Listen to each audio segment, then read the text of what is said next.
follows the Bible, you're supposed to believe in all of the prophets, correct? Yeah, but who said Muhammad is a prophet? He contradicts the Bible. I'm getting to that. Okay. So if a prophet comes and he does not say what you like, is that a reason to disbelieve in him? Or no, if he contradicts comes, the prophets before him, then he's a fake. That's what the prophet said. If someone comes... So how? That's my question. How did he contradict the prophets before him? You sure about that? I'm more of a prophet than your prophet. Here, I'm going to prophesy. I'm not going to show you how Muhammad contradicts the Bible, and you're going to tell me the Bible's corrupt. You're now going to prove I'm a prophet. You ready?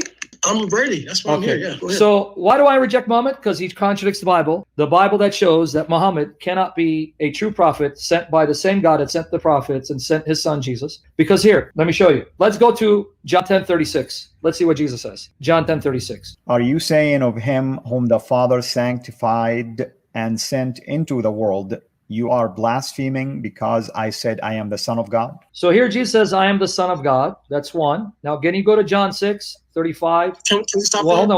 Well, let me make the point. Hold on. No. Let me make the point. Then you can address it. John 6:35 to 40. Verse 35, Jesus said to them, I am the bread of life. The one who comes to me will not be hungry, and the one who believes in me will never be thirsty. But I said to you that you have indeed seen me, and yet you do not believe. Everything that the Father gives me will come to me, and the one who comes to me I certainly will not cast out. For I have come down from heaven, not to do my own will, but the will of him who sent me. And this is the will of him who sent me, that of everything that he has given me, I will lose nothing, but will raise it up on the last day. So wait, before you move on, so you can understand what I'm about to ask him. Jesus said he came down from heaven to give life to all who believe in him, and he will raise them, resurrect them on the last day. Yom al-Qiyamah, Jesus will raise them up on the last day. I just wanted to hear what Jesus said. Now finish it all the way to 40. For this is the will of my Father,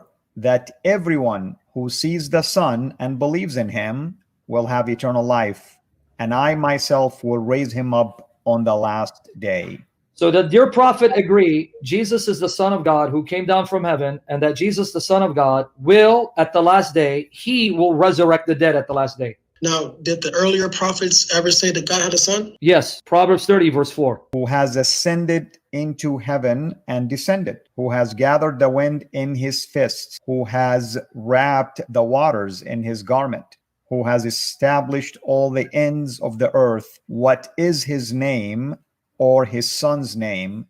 Surely you know. Read it one more time so you can know that he's talking about God. Read it one more time. Who has ascended into heaven and descended, who has gathered the wind in his fists, who has wrapped the waters in his garment, who has established all the ends of the earth. What is his name or his son's name? Surely you know it.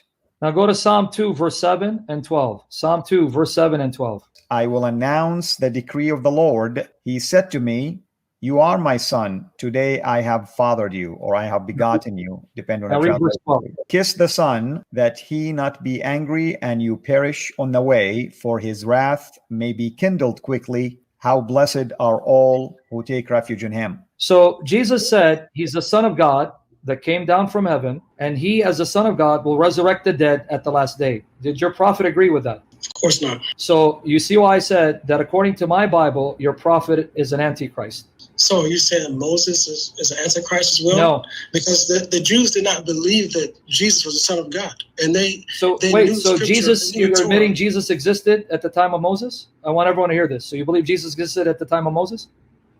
I didn't say that. Okay, so how do you expect Moses to know the name Jesus when that's the name given to him at his birth? That's his human name.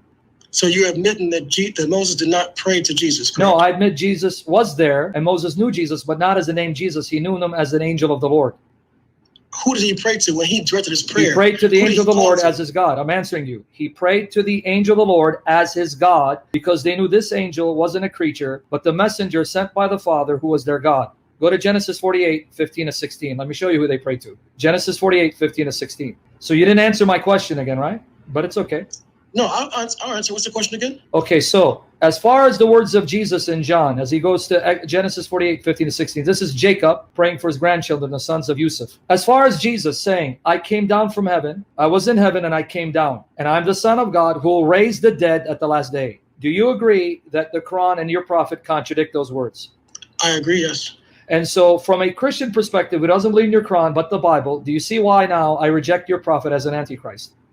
I don't, because Prophet Muhammad had the same exact belief as Abraham. No, he didn't. I'm going to show you Abraham.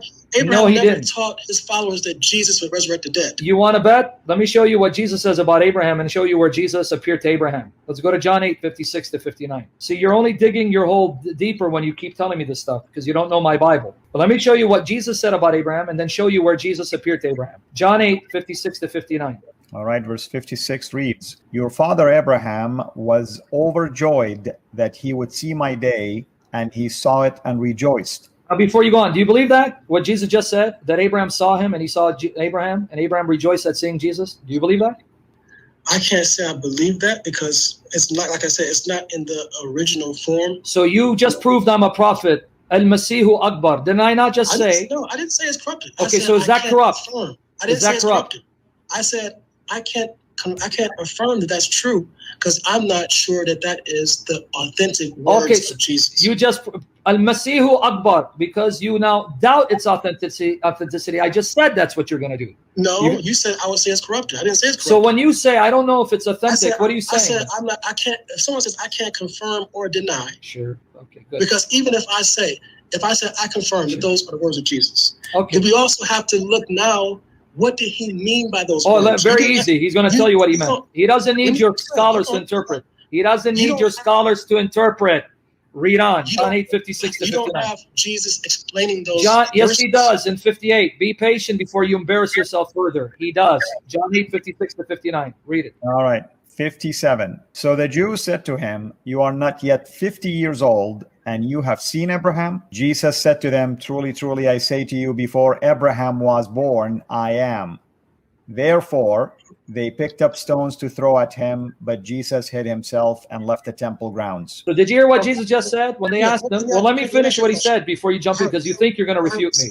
Esau, listen, because you're not going to refute me. You're going to end up proving my point if you're listening. When they told him, "You're not yet 50 years old. You've seen Abraham? Abraham's been dead for 2,000 years." And Jesus says, "Truly, truly, I say to you, before Abraham was born, I am." Meaning, yes, I was there before Abraham was born. So yes, I saw him and he saw me. So he doesn't need your scholars to interpret. He interpreted his own words.